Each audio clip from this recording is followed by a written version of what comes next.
1, 0. Ignition. Liftoff. Semper Fi. Aim high.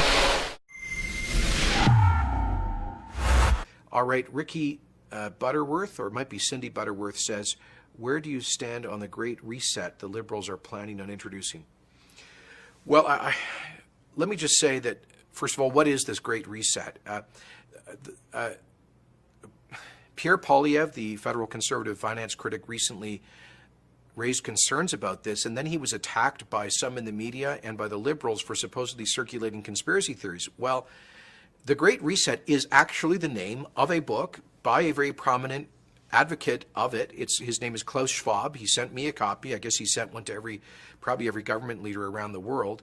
And Klaus Schwab's thesis in his book is that governments and societies, the world, should, quotes, seize the opportunity of the public health and economic crisis to reimagine the world and radically change policies.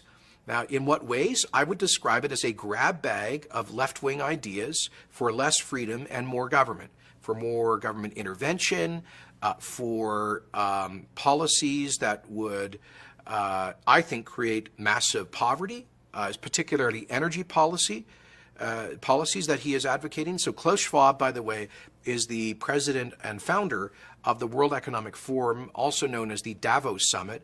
I call it the biggest gathering of global hypocrites in history. It's a little ski village in Switzerland, and every, I think, February, a couple of thousand super rich people, a lot of billionaires, millionaires, global CEOs, and politicians fly into Davos, men with hundreds of private airplanes. They go into Switzerland, and they spend a week basically lecturing the rest of the world, including especially working women and men, about how they should reduce their carbon footprint. The hypocrisy in that crowd is so thick you can't even cut it with a knife. And so, no, I'm not going to be taking any policy direction from Klaus Schwab or his ilk.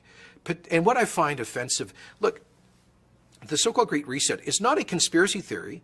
It is an actual set of concrete proposals being advocated by some very influential people, and including, apparently, by Prime Minister Trudeau, who clearly alluded to it, referred to it, quoted from it, the Schwab theory, in a speech he gave to the United Nations a couple of months ago. So it's not a conspiracy theory to talk about that. Those are the folks advocating it.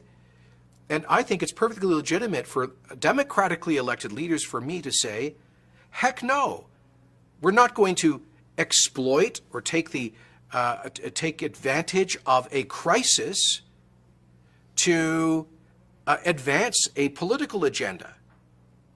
If we're actually all in this together, like we keep saying, then how about we focus on the crisis, on protecting lives and livelihoods, helping people get through this, and how about after that, instead of exploiting the crisis to impose on democratic societies a whole bunch of failed socialist policy ideas, how about instead we get refocused on generating economic growth, on recreating some of the trillions of dollars of wealth that will have been destroyed, of restarting some of the hundreds of thousands of businesses that will have gone under, of obsessively focusing on getting the millions, the tens of millions around the world back to work.